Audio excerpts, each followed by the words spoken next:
Winter on the island of Sodor had been particularly cold this year.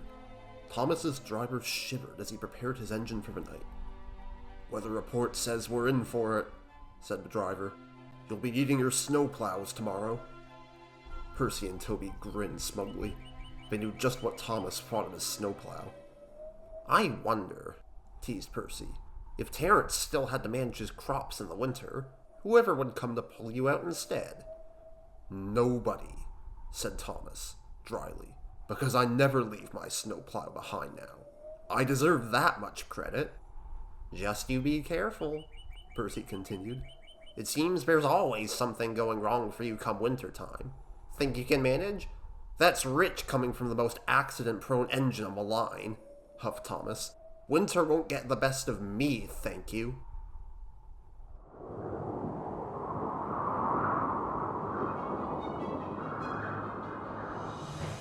Thomas's driver was right. By the next morning, the countryside was thickly covered.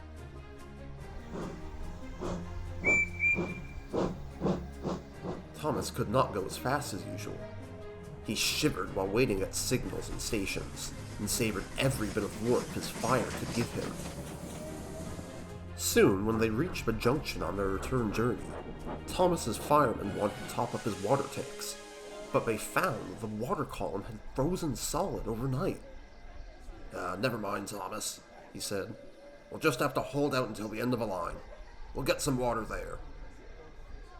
Among the passengers who got into Annie was a girl carrying a large basket. Inside the basket was something that moved about, now and then mewed faintly. It caught Thomas's attention.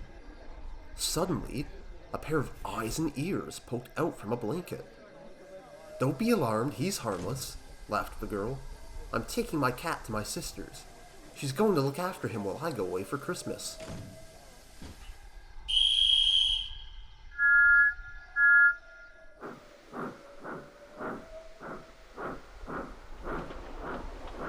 Once the train was safely on the move, the girl opened the basket, and everyone on board made a great fuss of the cat as he sat on her lap. Unfortunately, the fun was short-lived. As Thomas reached the valley, more and more snowdrifts appeared. They were no match for Thomas's snowplow, though, and he charged them fiercely. But charging used a lot of steam, and the bigger the drifts became, the less water Thomas had to spare. By the time they reached the next station, the water level in Thomas's tanks was getting dangerously low. "I need a drink, please," Thomas panted. "Now what?" asked the driver. "We'll never reach the top station at this rate." The fireman, taking initiative, grabbed his shovel. "Go ask the station master for one of his snow shovels," he said. "We'll have to fill the tank with snow." Thomas shuddered, but said nothing. He knew that the alternative was much worse. As the driver went to speak with the station master, passengers came and went from Annie and Clarabelle. A porter slammed the door, and the cat was startled. With a swift look around, it jumped off the girl's lap, through an open window, and disappeared into the snow on the platform outside. "Oh no!" wailed the girl. Getting out of Annie herself, she ran to find the guard. "No need for any heckle-hoo," he said encouragingly. "Thomas needs water, so we'll have to spend a few minutes here in any case. We'll have a look around. It can't have gone far in this snow."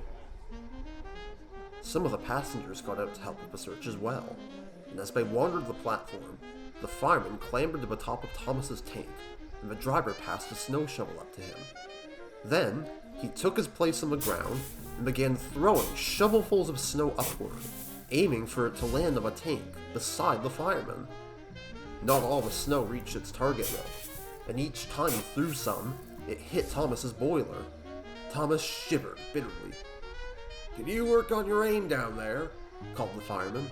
"You're barely giving me anything, and the passengers are waiting." "I think my aim is fine, thank you," the driver retorted. He rolled some of the snow into a ball shape and chucked it at his colleague. The fireman dodged it with almost no effort, and the ball promptly smashed itself against Thomas's smokebox. "Ouch!" said Thomas. My tank is over there, don't you know? Sorry, Thomas, said his driver, suppressing a laugh. Say, some children throw snowballs for fun, you know. Ugh, muttered Thomas. Not my idea of fun. Meanwhile, the search for the cat was growing desperate. They seemed to have looked everywhere, but the cat couldn't be found. He was not in the station, in the train, under the train, or anywhere near it. They even looked in Thomas's cab, but he wasn't in there either. Just then, the fireman shouted, "Nearly full!" The driver mopped his brow. "Whew, thank goodness for that," he remarked. "This sure warmed me up." He slid the shovel once more under a heap of snow and lifted it. The snow on the shovel moved. The driver almost dropped it in surprise. Then, the heap of snow mewed. "Well, I'm blessed," exclaimed the driver. "What a good job we didn't put that into Thomas's tank."